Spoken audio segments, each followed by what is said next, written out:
Graça, misericórdia e paz da parte de nosso Senhor e Salvador Jesus Cristo. Amém?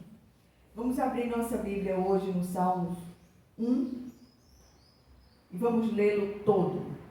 Diz assim a palavra do Senhor.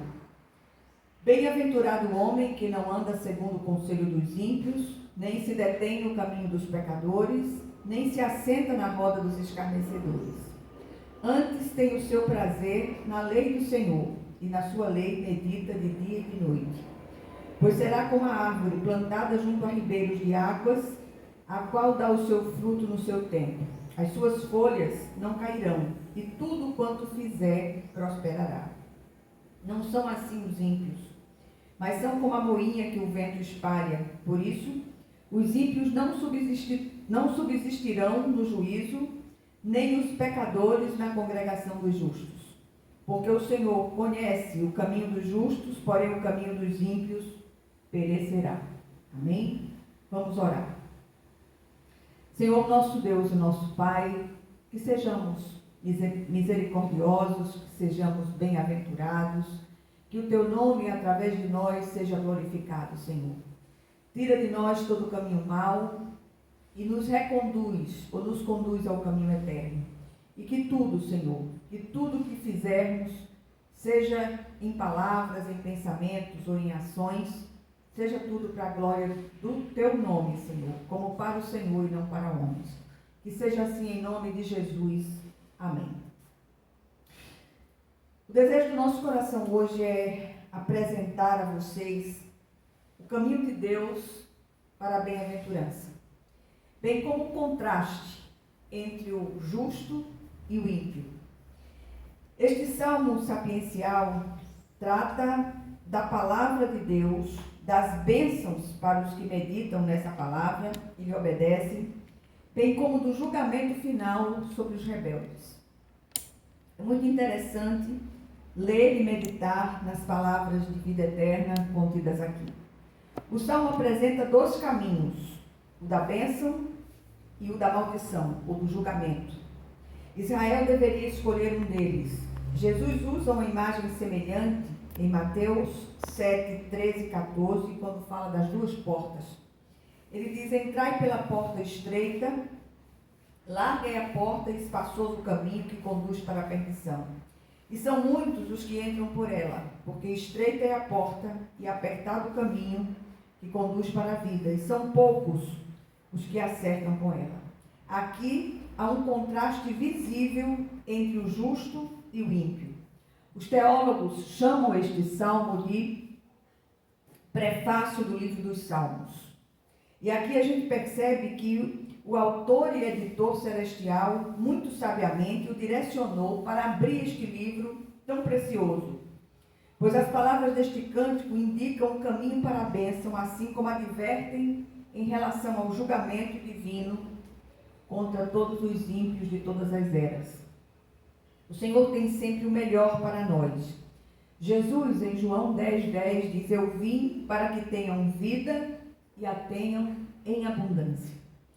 Mas muitos confundem essa abundância com teres e haveres. E não é isso que o Senhor está falando, Ele está falando de interioridade. O Salmo lido, ele traz a descrição do homem verdadeiramente feliz, em contraste com o ímpio que está longe de Deus. Aí a pergunta que não quer calar: será que é possível experimentar felicidade nesta terra? Do ponto de vista bíblico, a resposta é um sonoro sim. E o caminho para essa felicidade chama-se Cristo Jesus. O Senhor hoje nos convida a nos posicionar e experimentarmos essa plenitude, essa bem-aventurança que está reservada para a nossa vida. De que lado estamos? Ou de que lado queremos estar? Do lado das bênçãos de Deus ou do lado dos prazeres mundanos, contrários à sua vontade, que militam na nossa carne e que levam à maldição? É uma reflexão sempre oportuna. Diante de nós há sempre dois caminhos: céu ou inferno, bênção ou maldição. Cabe a nós escolher.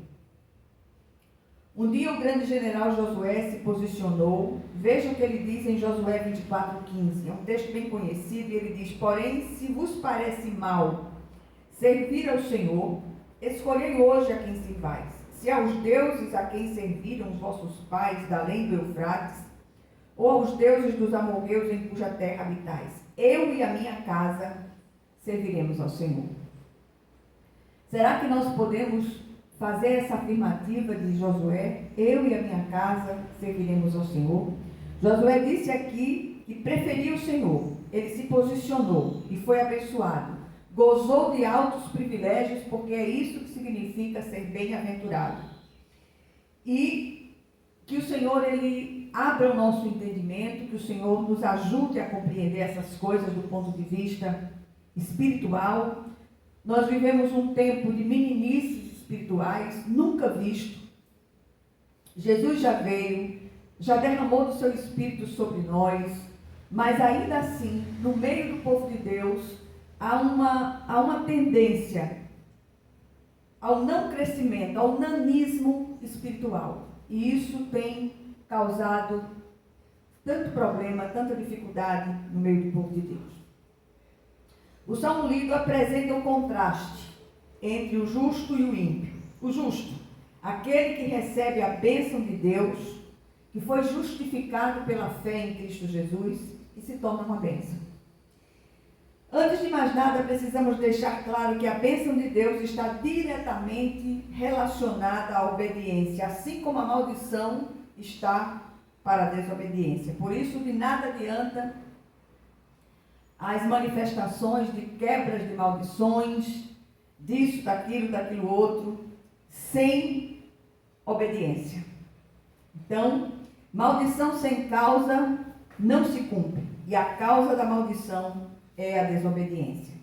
Aquele que obedece a Deus não compactua com o mundo, não faz concessões ao pecado, por isso recebe bênção, a bênção reservada para ele, é bem-aventurado, ou seja, goza de altos privilégios.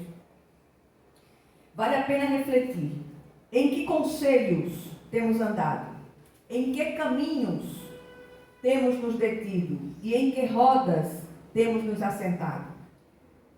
Será que nós podemos responder a essas perguntas? O homem bem-aventurado sente prazer na lei do Senhor e nela medita de dia e de noite. Meditar aqui significa falar de si para si mesmo em voz baixa e suave, até que essa palavra de vida inunde todo o nosso ser. A leitura e a meditação das Escrituras devem andar juntas. Não adianta decorar meia dúzia de versículos e sair como uma metralhadora despejando versículos a esmo. É preciso que a palavra gere vida primeiro no nosso coração. A postura do homem citado pelo salmista é digna de ser imitada. Ele não anda no conselho dos ímpios, não se detém no caminho dos pecadores, nem se assenta na roda dos escarnecedores. Ele não faz isso por ser um santarrão fariseu, mas porque entende a necessidade de estar separado do mundo no que diz respeito às suas práticas e se constrange diante dessas atitudes. Por que ele se constrange? Por causa do Espírito de Deus que habita nele. O bem-aventurado não retém a bênção. Deus nos abençoa para que possamos abençoar outros. Só o mar morto recebe sem dar nada em troca. Nós somos despenseiros da multiforme graça de Deus. Esse homem bem-aventurado é comparado pelo salmista com uma árvore. Ele apresenta firmeza, vitalidade, frutificação e produtividade. Esse homem, mesmo em tempos de sequidão, ele dá fruto, porque ele vai buscar na fonte eterna, ele vai beber das águas profundas do Espírito de Deus. É bom estar perto de alguém assim, diferentemente dos murmuradores, que difamam a Deus com seus eternos queixumes. Em geral, recebemos o que falamos. E normalmente as pessoas não se dão conta de quanto mais murmuram, mais recebem aquilo de que tanto temem. O profeta Jeremias fala desse homem bem-aventurado, dizendo em Jeremias 17, 7 e 8, ele diz: bendito o homem que confia no Senhor e cuja esperança é o Senhor, porque ele é como a árvore plantada junto às águas, que estende as suas raízes para o ribeiro e não receia quando vem o calor, mas a sua folha fica verde. E no ano de sequidão não se perturba, nem deixa de dar frutos. Aí vem o ímpio. O ímpio é aquele que está longe de Deus, precisa da bênção da salvação, mas a rejeita. A primeira parte do Salmo refere-se a alguém temente a Deus. A segunda metade refere-se aos ímpios, os quais precisamos alcançar com a nossa pregação e, sobretudo, e especialmente com o nosso testemunho. Testemunho e mensagem precisam andar juntos. Do contrário, estamos sendo inúteis.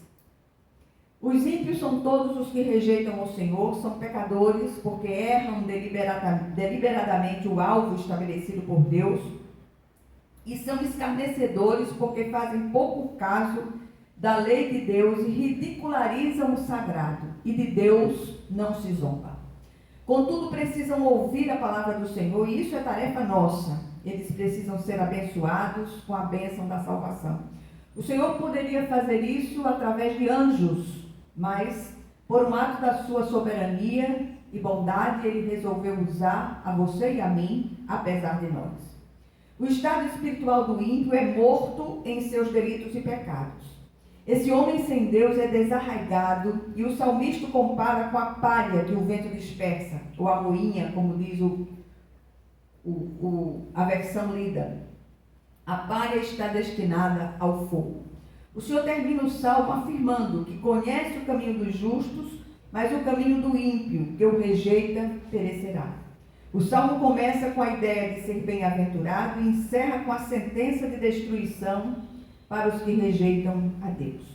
O que nós podemos aprender aqui, rapidamente, para nos tornar bem-aventurados? Primeiro, rejeitemos as fórmulas e modelos do mundo, não façamos concessão ao pecado, não andemos no conselho do ímpio, não nos detenhamos no caminho dos pecadores, nem nos assentemos na roda dos escarnecedores da palavra. Procuremos nos perguntar sempre: o que faria Jesus se estivesse em meu lugar? Muitos têm se aconselhado com ímpios. O ímpio não tem nada para lhe dar. Então, preste atenção em nome de Jesus. Segundo, tenhamos prazer na lei do Senhor, procuremos meditar nela de dia e de noite, procuremos repeti-la de nós para nós mesmos em voz baixa e suave, até que essa palavra de vida inunde o nosso ser. E por último, sejamos como aquela árvore plantada junto às águas, tornemo-nos abençoadores, sejamos frutíferos, incansáveis em anunciar a palavra de Deus, para aqueles que estão sendo dispersos pelo vento como a palha emprestada. Que o Senhor, Ele possa aplicar essa porção da palavra aos nossos corações, que Ele nos ajude a compreender essas coisas e que abandonemos a meninice espiritual e cresçamos na graça e no conhecimento de Deus. Vamos orar pelas causas impossíveis. E esta é uma causa impossível porque só o Senhor pode mudar esse quadro. Senhor, nosso Deus e nosso Pai, ajuda-nos, Senhor, a desfrutar dos altos privilégios que o Senhor tem para nós. Recebe agora nossas impossibilidades. Nós não podemos nos santificar por nós mesmos, mas que o Senhor nos faça perceber aquilo que precisa ser retirado de nós. Recebe essas petições, Senhor. O desejo do nosso coração é que a nossa vontade coincida com a Tua.